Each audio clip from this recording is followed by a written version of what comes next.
할머니, 오늘 정말 예쁘다. 5살 손녀가 환하게 웃으며 달려옵니다. 할머니는 아침부터 깨끗한 블라우스를 입고 머리를 단정히 빗었습니다. 손녀를 위해서입니다. 정약용에게도 여러 손주가 있었습니다. 그들이 남긴 기록을 보면 한결같습니다. 할아버지는 언제나 단정하셨다. 여름 더위에도 의관을 흐트러뜨리지 않으셨다. 임종 직전까지 수염을 가지런히 하셨다. 손주들은 할아버지의 가르침은 잊어도 그 모습만은 평생 기억했습니다. 당신은 손주에게 어떤 모습으로 각인되고 싶으신가요? 2023년 서울대 심리학과 연구에 따르면 아이들은 3세부터 조부모의 외모를 통해 나이 들매 이미지를 형성합니다. 단정한 조부모를 본 아이는 노년을 두려워하지 않습니다. 오히려 기대합니다. 나도 할머니처럼 멋지게 늙을 거야. 72세 이순자 할머니의 이야기입니다. 어느 날 6살 손자가 유치원에서 그림을 그려왔습니다. 우리 가족 그림이었는데 할머니만 유독 알록달록했습니다. 할머니는 왜 이렇게 그렸니? 할머니는 항상 예쁜 옷 입잖아요. 그래서 예쁘게 그렸어요. 할머니는 그날 밤 울었습니다. 기쁨의 눈물이었습니다. 손주에게 남기는 첫 번째 유산은 통장 잔고가 아닙니다. 향기롭던 할머니의 옷깃, 깔끔하게 면도한 할아버지의 볼, 부드러웠던 할머니의 손, 반듯하게 다려진 할아버지의 셔츠. 이런 감각들이 손주의 기억 속에 평생 남습니다. 그리고 손주가 힘들 때 이 기억이 위로가 됩니다. 우리 할머니는 저렇게 멋지게 사셨는데 나도 할 수 있어. 반대의 경우를 생각해 보십시오. 손주가 친구들에게 우리 할머니 이야기를 할 때 어떤 모습을 떠올리게 하고 싶으신가요? 방치된 외모와 시큼한 냄새? 아니면 언제나 깨끗하고 향기로운 모습? 정약용의 손자 정대림이 쓴 글입니다. 할아버지께서는 손주들이 찾아오면 특별히 정결히 하셨다. 어린 것들은 눈으로 보고 배운다고 하시며 항상 모범을 보이셨다. 손주들이 오는 날, 그날은 특별한 날입니다. 평소보다 30분 일찍 일어나십시오.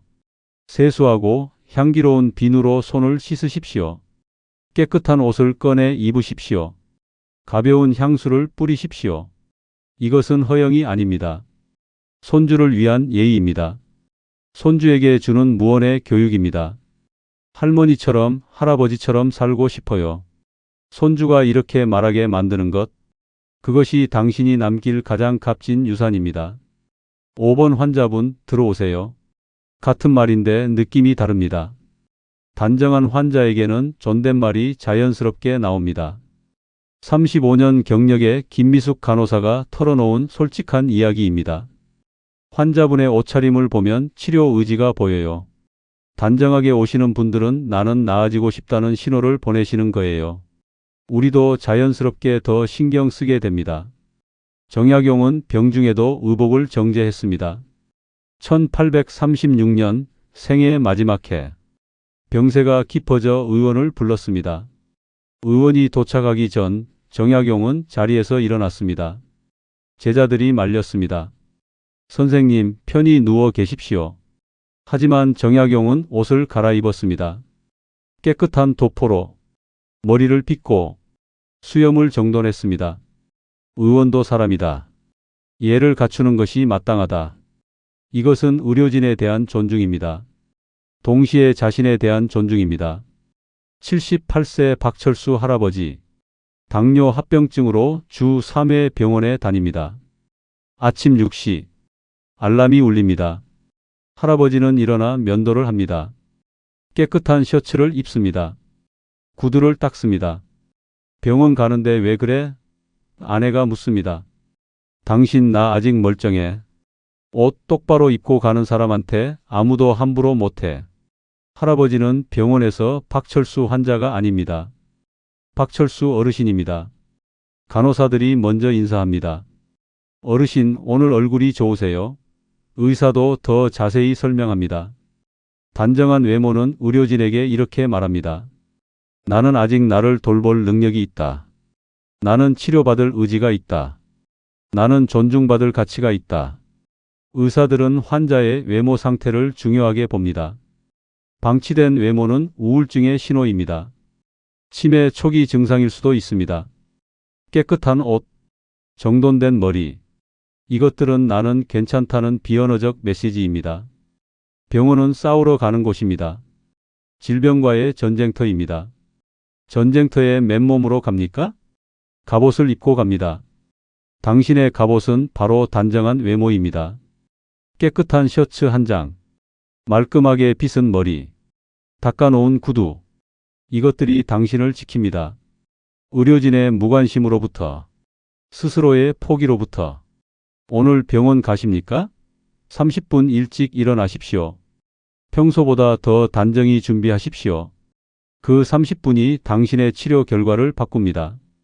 거울이 무섭습니까? 많은 시니어들이 거울을 피합니다. 주름이 보이기 싫어서, 늙은 얼굴이 서글퍼서. 하지만 거울을 피하는 순간 더 무서운 일이 시작됩니다. 정약용의 일기 1835년 기록입니다. 74세 나이 아침마다 거울을 본다. 주름이 깊어지고 수염이 휘어졌으나 오히려 다행이다. 거울을 볼 수 있다는 것은 내가 아직 나를 기억한다는 증거다. 거울을 보는 행위. 이것은 단순한 미용이 아닙니다. 뇌를 깨우는 의식입니다.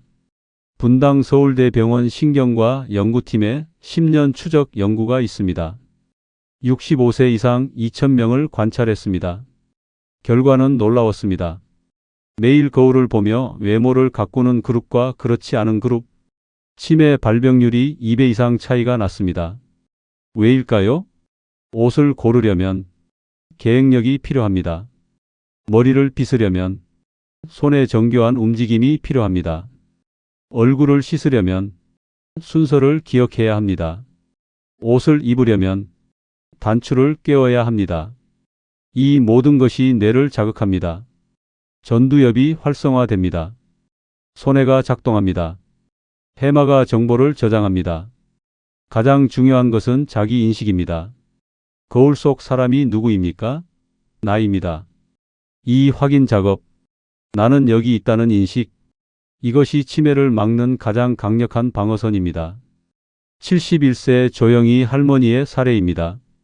2021년 가을, 남편을 여의고 심한 우울증에 빠졌습니다. 거울을 치워버렸습니다. 늙고 추한 내 얼굴 보기 싫어. 6개월 후, 딸이 병원에 모셨습니다. 경도인지장애 진단. 이름을 잊어버렸습니다. 오늘이 몇 월인지 몰랐습니다. 아침인지 저녁인지 헷갈렸습니다. 의사가 물었습니다. 언제부터 거울을 안 보셨어요? 딸이 깜짝 놀랐습니다. 의사는 거울을 보라고 처방했습니다. 약이 아니라 거울을. 매일 아침 저녁 거울 앞에 5분씩 자신의 얼굴을 들여다보세요. 처음 한 달은 변화가 없었습니다. 2달째부터 달라졌습니다. 내가 조영이지? 거울을 보며 중얼거렸습니다. 3달째 스스로 머리를 빗기 시작했습니다. 1년 후 인지 기능이 정상으로 돌아왔습니다. 거울은 나를 비추는 도구가 아닙니다. 나를 확인하는 도구입니다. 나를 기억하는 도구입니다. 주름이 보이는 게 두렵습니까? 그 주름이 당신이 살아온 증거입니다. 흰 머리가 부끄럽습니까? 그 흰 머리가 당신의 지혜입니다. 처진 살이 싫습니까? 그 살까지 웃고 울며 살아온 세월입니다. 중요한 것은 아름다움이 아닙니다. 나는 누구인가를 기억하는 것입니다. 거울 앞에 서십시오. 매일 아침, 매일 저녁 자신의 얼굴을 가만히 들여다보십시오. 그리고 말하십시오. 나는 이다. 오늘도 나는 여기 있다. 이 작은 의식이 당신의 정신을 지킵니다. 치매는 거울을 멀리하는 순간 시작됩니다. 반대로 거울을 가까이 하면 막을 수 있습니다. 49세의 정약용. 유배지 강진에서 비보를 받았습니다. 부인 풍산 홍 씨가 세상을 떠났다는. 정약용은 땅을 치며 울었습니다. 사흘을 굶었습니다. 하지만 나흘째 그는 일어났습니다. 찬물로 얼굴을 씻었습니다. 도포를 단정히 입었습니다. 수염을 정돈했습니다. 제자가 눈물로 물었습니다. 스승님, 사모님께서 돌아가셨는데? 정약용이 하늘을 보며 답했습니다. 부인이 평생 사랑한 것은 단정한 나의 모습이었네.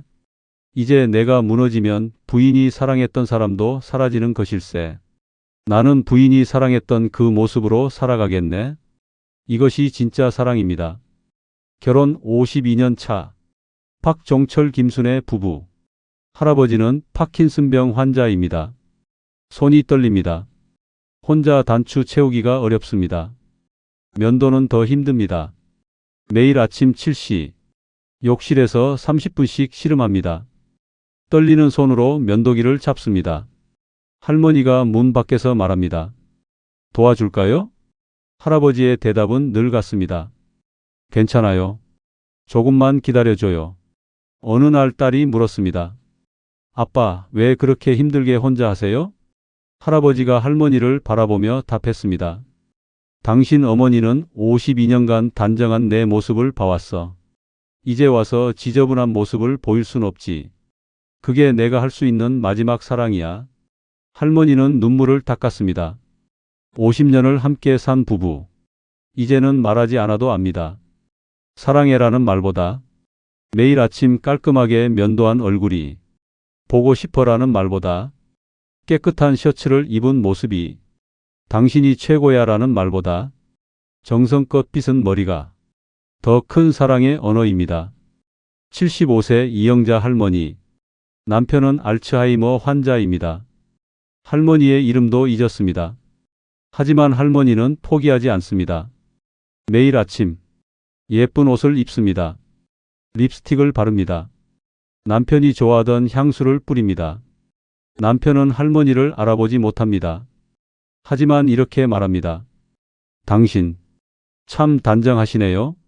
할머니는 웃으며 답합니다. 고맙습니다. 남편이 할머니를 잊어도 할머니는 남편을 위해 꾸밉니다. 그것이 할머니가 할 수 있는 마지막 사랑입니다. 배우자를 여의셨습니까? 그래도 단정하십시오. 하늘에서 배우자가 보고 있습니다. 정약용은 부인이 떠난 후 26년을 더 살았습니다. 그 26년 동안 단 하루도 단정함을 잃지 않았습니다. 부인이 지켜보고 있다고 생각하면 흐트러질 수가 없네. 당신의 배우자도 지켜보고 있습니다. 천국에서 당신이 건강하게 단정하게 살기를 바랍니다. 배우자를 위한 마지막 로맨스. 그것은 거창한 것이 아닙니다. 매일 아침 면도하기, 깨끗한 옷 입기, 머리 단정히 빗기. 이 작은 것들이 50년 동안 함께 산 배우자에게 보내는 가장 아름다운 사랑의 편지입니다. 경로당 문 앞. 최경숙 할머니 68세는 10분째 서 있습니다. 문 안에서 웃음소리가 들립니다. 할머니는 자신의 옷을 내려다봅니다. 낡은 바지, 색 바랜 티셔츠. 들어갈까 말까? 결국 발길을 돌렸습니다. 집으로. 이런 일이 한두 번이 아닙니다. 3개월째 경로당에 못 가고 있습니다. 왜 안 나오세요? 이웃이 물으면 그냥요라고 얼버무립니다. 진짜 이유는 따로 있습니다. 비교되는 것이 두렵기 때문입니다. 정약용의 이야기입니다. 유배지 강진. 죄인 신분. 마을 사람들의 시선이 따갑습니다. 하지만 정약용은 매일 장터에 나갔습니다. 언제나 단정한 모습으로. 처음 한 달 사람들이 수군거렸습니다. 죄인 주제에 멋을 부리네. 2달째 수군거림이 줄었습니다. 3달째 마을 사람들이 먼저 인사했습니다. 다산 선생님. 1년 후 마을에서 가장 존경받는 사람이 되었습니다. 무엇이 바뀌었을까요? 정약용의 신분은 그대로였습니다. 하지만 그의 단정함이 사람들의 마음을 바꿨습니다. 준비된 사람은 어디서든 환영받습니다. 최경숙 할머니에게 딸이 제안했습니다. 엄마, 우리 쇼핑 가요. 백화점에 갔습니다. 예쁜 블라우스 한 벌, 편한 바지 한 벌, 깔끔한 운동화 한 켤레. 엄마, 이거 입고 경로당 가세요. 이틀 후 할머니는 경로당 문을 열었습니다. 이번엔 망설이지 않았습니다. 새 옷을 입으니 마음이 달랐습니다. 당당했습니다. 어머, 최할머니, 김할머니가 반갑게 맞아줬습니다. 오늘 옷 참 예쁘시네요. 정말요? 딸이 사줬어요. 할머니는 환하게 웃었습니다. 그날부터 할머니는 매일 경로당에 나갑니다. 더 이상 무섭지 않습니다. 경로당이 무서운 게 아닙니다. 준비 안 된 내가 무서운 겁니다. 박정희 할머니 70세의 경우는 다릅니다. 동창회 초대장을 받았습니다. 50년 만입니다. 가고 싶었습니다. 하지만 저 사람들은 다들 잘 살았을 텐데, 나만 늙었을 텐데, 초대장을 서랍에 넣었습니다. 아들이 물었습니다. 엄마, 동창회 안 가세요? 그냥 안 가려고. 왜요? 아들은 알아차렸습니다. 엄마, 미용실 가요. 뭐? 왜? 그냥 가요. 미용실에서 머리를 했습니다. 얼굴에 화장도 했습니다. 거울을 봤습니다. 어머, 할머니 자신도 놀랐습니다. 백화점에 갔습니다. 품위 있는 원피스를 샀습니다. 동창회 당일, 할머니는 당당히 문을 열었습니다. 정희야, 친구들이 달려왔습니다. 너 왜 이렇게 젊어? 할머니는 웃었습니다. 50년 만에 느끼는 자신감이었습니다. 세상은 준비된 사람을 환영합니다. 경로당이 무서우십니까? 동창회가 부담스럽습니까? 친목 모임이 망설여집니까? 이유는 하나입니다. 준비가 안 됐기 때문입니다. 오늘부터 준비하십시오. 거울을 닦으십시오. 옷장을 정리하십시오. 미용실 예약을 하십시오. 그리고 문을 여십시오. 경로당 문을, 동창회 문을, 세상의 문을. 정약용이 말했습니다. 세상은 당신의 신분을 보지 않는다. 당신의 태도를 본다.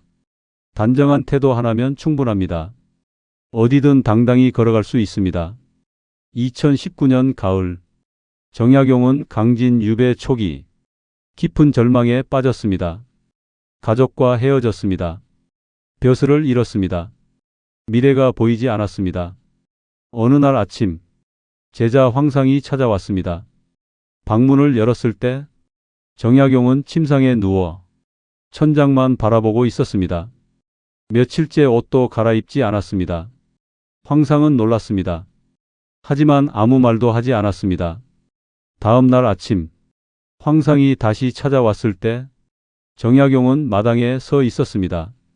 찬물로 세수를 하고 깨끗한 도포를 입고 수염을 정돈한 모습이었습니다.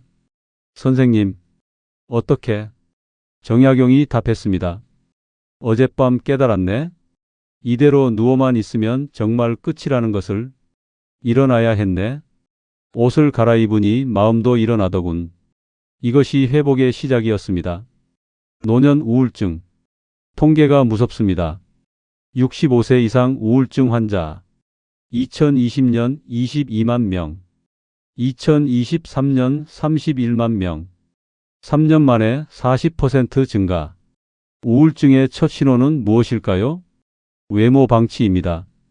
하루 종일 잠옷 입고 지내기, 머리 감지 않기, 거울 안 보기, 면도 안 하기. 하루쯤이야. 하지만 그 하루가 이틀이 되고, 일주일이 되고, 한 달이 됩니다. 72세 정수만 할아버지. 2022년 아내를 잃었습니다. 처음 한 달은 버텼습니다. 두 달째부터 달라졌습니다. 아침에 일어나지 않았습니다. 잠옷을 벗지 않았습니다. 세수도 안 했습니다. 아빠, 옷 갈아입으세요. 딸이 말했지만 나중에 3개월 후 심각한 우울증 진단을 받았습니다. 서울대병원 정신건강의학과 김 교수가 말했습니다. 할아버지, 매일 아침 8시에 일어나서 옷을 갈아입으세요. 그게 제가 드리는 첫 번째 처방입니다. 약 말고요? 네, 옷이 약입니다. 왜일까요? 옷을 갈아입는 행위. 이것은 단순한 동작이 아닙니다. 뇌에 신호를 보냅니다. 이제 하루를 시작할 시간이다. 나는 살아있다.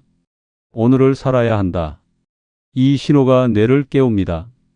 세로토닌이 분비됩니다. 기분이 나아집니다. 할아버지는 처음엔 힘들었습니다. 억지로 일어났습니다. 억지로 옷을 입었습니다. 일주일. 아직 우울했습니다. 2주일. 조금 나아졌습니다. 한 달. 식탁에 앉았습니다. 3개월. 혼자 산책을 나갔습니다. 6개월 후. 우울증에서 벗어났습니다. 할아버지가 말했습니다. 옷을 갈아입으니까 사람이 되더라고요. 우울할 때일수록 억지로라도 일어나십시오. 잠옷을 벗으십시오. 세수를 하십시오. 깨끗한 옷을 입으십시오. 힘듭니까? 그래도 하십시오. 마음이 몸을 움직이는 게 아닙니다. 몸이 마음을 움직입니다. 정약용의 글입니다. 심약하면 신약하고 신강하면 신강하다. 마음이 약하면 몸도 약하고 몸이 강하면 마음도 강하다. 반대로도 작동합니다. 몸을 일으키면 마음도 일어납니다. 70세 김영숙 할머니. 코로나 시기. 혼자 집에 갇혀 지냈습니다. 처음엔 괜찮았습니다. 한 달쯤 지나니 우울해졌습니다. 하루 종일 잠옷 입고 TV만 봤습니다. 손녀가 영상통화를 했습니다. 할머니, 왜 잠옷 입고 계세요? 그냥 귀찮아서. 손녀가 말했습니다. 할머니, 나 때문에 옷 갈아입어 주세요. 할머니 예쁜 모습 보고 싶어요. 할머니는 일어났습니다. 손녀를 위해서 옷을 갈아입었습니다. 머리를 빗었습니다. 할머니 예뻐요. 손녀가 웃었습니다. 할머니도 웃었습니다. 몇 주 만에 처음 웃었습니다. 그날부터 할머니는 매일 아침 옷을 갈아입었습니다. 손녀를 위해서. 2달 후 우울증이 사라졌습니다. 잠옷을 벗는 것. 이것이 우울증과 싸우는 첫 걸음입니다. 오늘 우울하십니까? 일어나고 싶지 않으십니까? 그래도 일어나십시오. 그래도 옷을 갈아입으십시오. 잠옷을 벗는 순간 당신의 회복이 시작됩니다. 잔인하지만 사실입니다. 자식들은 부모의 외모로 부모를 판단합니다. 정약용의 아들 정학연이 쓴 글입니다. 아버님은 유배에서 돌아오신 후에도 한결같이 단정하셨다. 가난했으나 옷을 깨끗이 하셨고 늙으셨으나 자세를 꼿꼿이 하셨다. 그런 아버님을 모시는 것이 자랑스러웠다. 단정한 부모는 자식의 자랑입니다. 며느리 정씨 48세의 솔직한 고백입니다. 시어머님이 외출하실 때마다 불안해요. 옷이 구겨져 있고 머리가 헝클어져 있고 이웃들이 며느리가 시어머니를 방치한다고 수군거릴까봐 걱정이에요. 그래서 며느리는 이렇게 말하게 됩니다. 어머니, 오늘은 집에만 계세요. 시어머니는 상처받습니다. 며느리도 괴롭습니다. 하지만 아무도 말하지 못합니다. 반대 사례가 있습니다. 이미숙 씨 52세의 경우입니다. 우리 어머니는 78세인데요. 항상 단정하세요. 아침마다 일어나서 운동복으로 갈아입으시고 외출할 때는 꼭 립스틱을 바르세요. 친구들이 우리 집에 놀러와도 자랑스러워요. 이미숙 씨 어머니 정말 멋있다고 해요. 어머니 모시는 게 전혀 부담이 안 돼요. 차이가 뭘까요? 단정함입니다. 단 하나의 차이입니다. 자식에게 짐이 되지 않는 방법. 복잡하지 않습니다. 자신을 돌보면 됩니다. 75세 김영희 할머니는 깨달았습니다. 어느 날 며느리와 대화하다가 며느리의 눈빛을 봤습니다. 불안, 걱정, 부담. 아, 내가 짐이 되고 있구나. 그날 밤 할머니는 결심했습니다. 다음 날부터 매일 아침 깨끗한 옷으로 갈아입었습니다. 머리를 단정히 했습니다. 립스틱도 발랐습니다. 2주일 후 며느리가 말했습니다. 어머님, 요즘 뭔가 달라 보이세요. 그래? 뭐가? 그냥 더 젊어 보이세요. 한 달 후 며느리가 친구들에게 자랑했습니다. 우리 시어머니 정말 멋있어. 할머니는 웃었습니다. 작은 변화가 큰 차이를 만들었습니다. 요양원으로 가는 지름길이 있습니다. 외모 방치입니다. 자식들은 걱정합니다. 저러시다가 큰일 나는 거 아냐? 집에서는 더 이상 모시기 힘들 것 같아 요양원을 알아봅니다. 하지만 단정한 부모는 다릅니다. 아직 괜찮으시네? 좀 더 함께 지낼 수 있겠어? 단정함. 그것은 자식에게 보내는 신호입니다. 나는 아직 나를 돌볼 수 있다. 걱정하지 마라. 나는 너에게 짐이 되지 않겠다. 정약용의 말입니다. 자식의 효도를 바라기 전에 부모가 먼저 자식에게 짐이 되지 않도록 노력해야 한다. 어떻게 짐이 되지 않을까요? 건강하게 사는 것, 단정하게 사는 것, 스스로를 돌보는 것. 68세 박철수 할아버지. 혼자 삽니다. 아들이 걱정했습니다. 아버지, 우리 집으로 오세요. 하지만 할아버지는 거절했습니다. 나는 아직 혼자 살 수 있어. 아들이 의심했습니다. 정말 괜찮으실까? 어느 날 아들이 갑자기 찾아왔습니다. 집은 깨끗했습니다. 할아버지는 단정했습니다.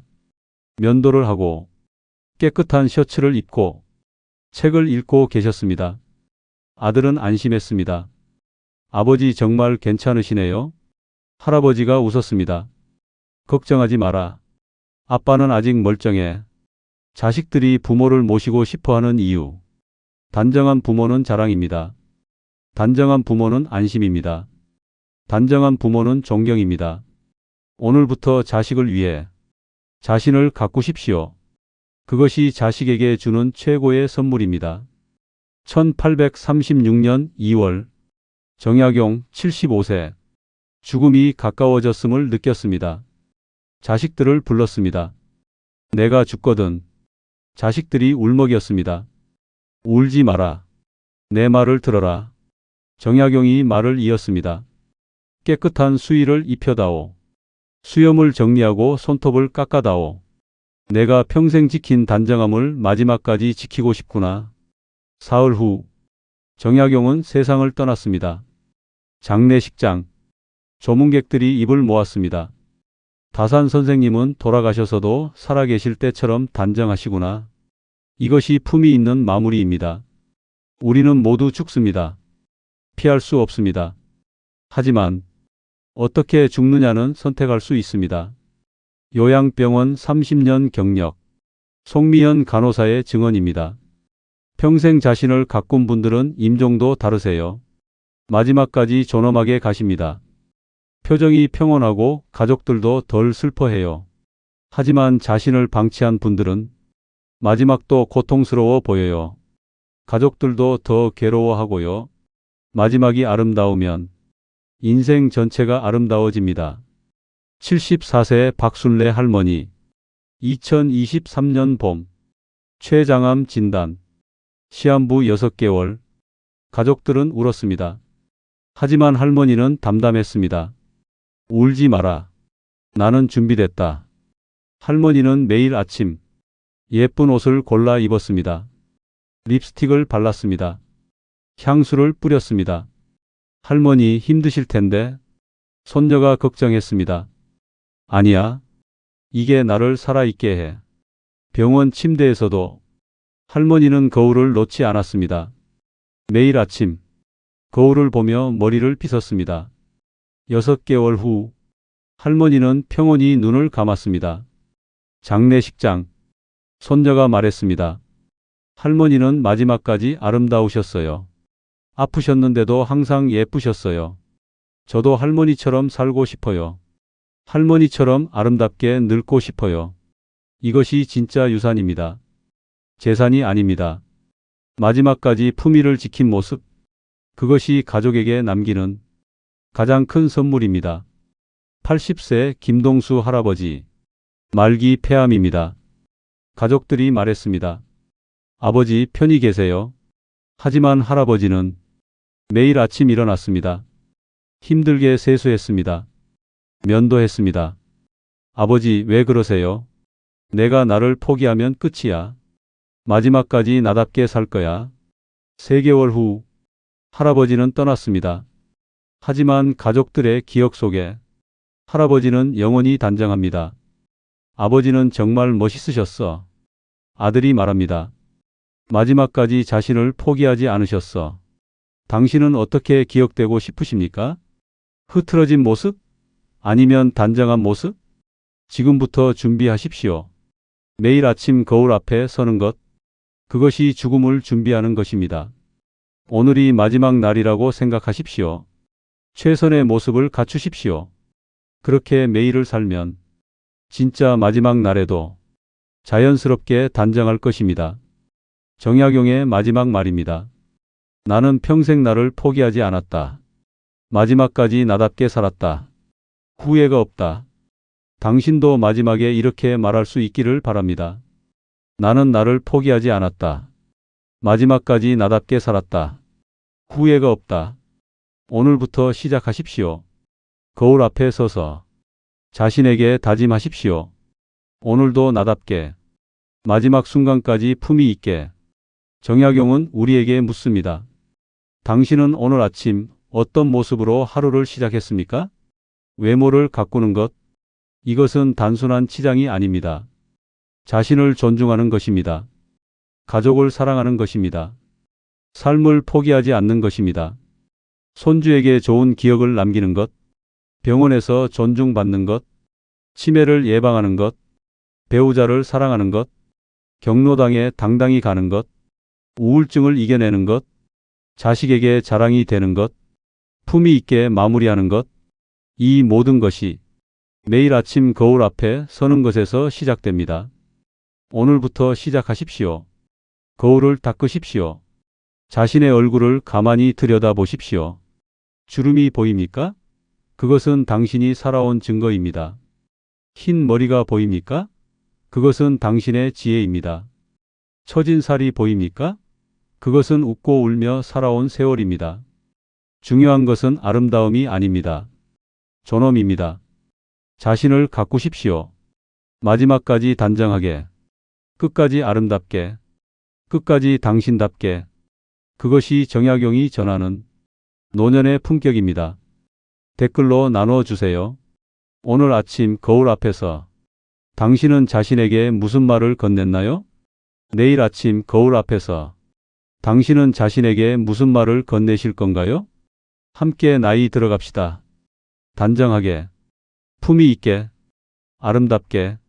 정약용의 지혜가 오늘도 당신의 거울 앞에서 빛나기를 기원합니다.